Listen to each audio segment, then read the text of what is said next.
Hey everyone, Jessiana Seville here from thekidneyrd.com. I am coming in here again for our series on intermittent fasting and polycystic kidney disease, or some people use it with chronic kidney disease, to just give you a few actionable steps you can take if this is something you want to try and implement in your regimen.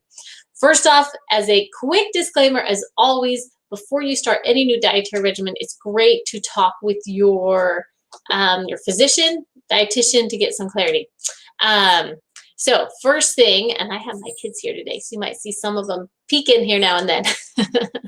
So thank you.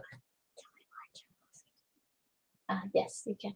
So anyways, first thing is actionable steps. First is to decide on an intermittent fasting regimen. So what does that mean, an intermittent fasting regimen? We had talked earlier in the week about what a timed eating pattern might look like. Some people do 12 hours where they can eat, and then 12 hours where they don't eat. 14 hours where they can eat, 10 hours where they don't eat, 16 hours where they don't eat, 8 hours they eat, something like that. So it's usually the 12-12 or a 10-14 or an 8-16 pattern. Decide what you're going to do. Some people will alternate days, but I think for most people it's easier to just pick a timed eating pattern. So pick your timed eating pattern, and that's going to be your first step. If you have not done intermittent fasting, if you're used to eating at 9 o'clock at night and then waking up and eating at 6 in the morning, then start with a more equal time frame, a 12-12 time frame, rather than going straight to a 16 hours of fasting and 8 hours of eating. So you can always extend it as you get used to it, but you'd want to start a little bit smaller first. So that's the first step. The second actionable step you can do is that if you already are intermittent fasting, or as you implement this, then when you have your first meal, you're kind of breaking the fast meal for the day.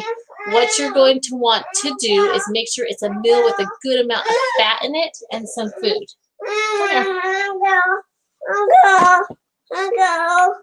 So this is my 2-year-old, so they're all joining me today for just a little bit. So an example might be a bowl of oatmeal that has some macadamia nuts on it, a little bit of flax oil, and a big bowl of berries would be fantastic. And if you use a little bit of honey or maple syrup on your oatmeal, that would be good. We use macadamia nuts fairly frequently if we're trying to control oxalates, as opposed to almonds, cashews, or peanuts, which can be a lot higher in oxalates. So macadamia nuts is one of our go-tos, as well as pecans. So you could do pecans as well. So that would be number 2. Last thing is that if you need some help, sorry, I'm getting tugged on. If you need some help working on your intermittent fasting regimen, then just reach out to us at the Kidney RD and at kidneyrd.com, and we can give you a little bit more guidance.